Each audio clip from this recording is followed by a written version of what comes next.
क्या जायशा की नफरत सुफियान की जिंदगी बदल देगी? क्या एक टूटा हुआ दिल ऐसा फैसला कर सकता है जिसके बाद पूरे घर की दुनिया उजड़ जाए? और क्या रसलन को आखिरकार यह यकीन हो जाएगा कि जायशा के दिल में अब सुफियान के लिए कुछ भी बाकी नहीं? आज का एपिसोड सिर्फ एक ड्रामा नहीं, बल्कि ऐसे जज्बातों का तूफान लेकर आने वाला है जो हर किरदार की जिंदगी हमेशा के लिए बदल देगा। दोस्तों, आज के एपिसोड की शुरुआत ही ऐसे मंजर से होती है जहां जायशा के चेहरे पर गुस्सा साफ दिखाई दे रहा होता है। दूसरी तरफ सुफियान आखिरी बाहर उससे बात करने की कोशिश करता है। उसे लगता है कि शायद आज जायशा उसकी बात सुन लेगी, शायद उसके दिल में कहीं ना कहीं पुरानी मोहब्बत की कोई चिंगारी अभी भी बाकी होगी। लेकिन जो जवाब उसे मिलने वाला होता है वह उसकी पूरी दुनिया हिला देता है। जायशा बेहद सख्त लहजे में कहती है, दूर रहो मुझसे, अब तुम्हारा मेरे करीब आना भी मुझे अच्छा नहीं लगता। तुमने मुझे उस वक्त अकेला छोड़ दिया था जब मुझे तुम्हारी सबसे ज्यादा जरूरत थी। तुमने मुझे अरसलान के हवाले कर दिया। अब मेरे दिल में तुम्हारे लय सिर्फ नफरत बची है। मैं तुम्हारे साथ बैठना तक गवारा नहीं करती। यह अल्फाज सुनते ही सुफियान की आंखों में आंसू भर आते हैं। वह कुछ पल तक खामोश खड़ा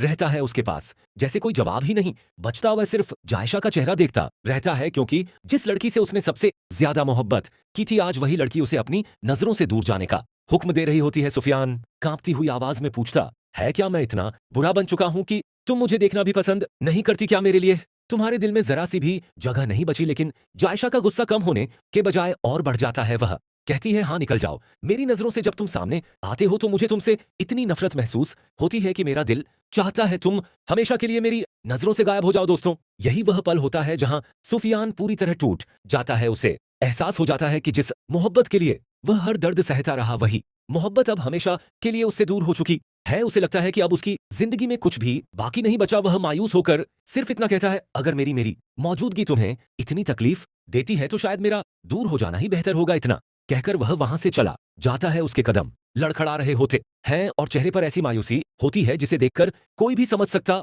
है कि वह अंदर से पूरी तरह टूट चुका है। इधर जायशा भी बाहर से जितनी मजबूत दिखाई देती है, अंदर ही अंदर उतनी ही बेचैन होने लगती है। लेकिन उसका गुस्सा उसे अपने जज्बात जाहिर नहीं करने देता। उसे लगता है कि उसने वही कहा जो उसे कहना चाहिए था। दूसरी तरफ सुफियान अपने कमरे में चला जाता है। वह खुद को कमरे में बंद कर लेता है। काफी देर तक जब बाहर नहीं आता तो घर वालों को चिंता होने लगती है। शरी सबसे पहले दरवाजा खटखटाती है, लेकिन अंदर से कोई जवाब नहीं आता। फिर हमीद साहब भी आवाज लगाते हैं, मगर कमरे में सन्नाटा होता है। अब सबकी बेचैनी बढ़ जाती है। मजबूर होकर दरवाजा खोला जाता है। जैसे ही दरवाजा खुलता है, कमरे का मंजर देखकर सबके होश उड़ जाते हैं। सुफियान बेहोश हालत में बिस्तर पर पड़ा होता है। हमीद साहब के पैरों तले जमीन निकल जाती है। उनकी आंखों में आंसू आ जाते हैं। उन्हें यकीन ही नहीं आता उनका बेटा इस हद तक टूट सकता है। वह बार बार सिर्फ यही कहते हैं, मेरे बेटे ने ऐसा क्यों किया? आखिर उसे किस दर्द ने यहां तक पहुंचा दिया? घर में अफरा तफरी मच जाती है। कोई पानी लाता है, कोई मदद के लिए दौड़ता है। हमीद साहब बिना एक पल गंवाए एम्बुलेंस बुलाने का फैसला करते हैं ताकि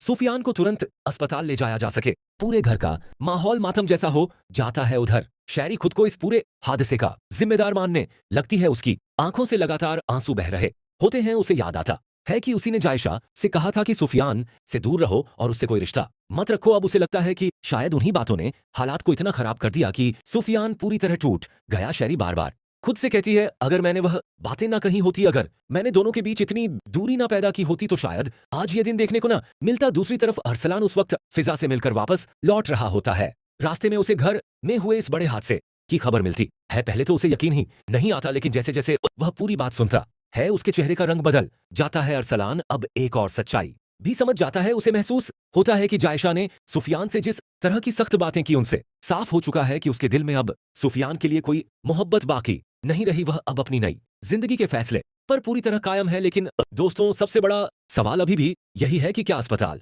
पहुंचने के बाद सुफियान की जान बच पाएगी? क्या हमीद साहब अपने बेटे को दोबारा मुस्कुराते हुए देख पाएंगे?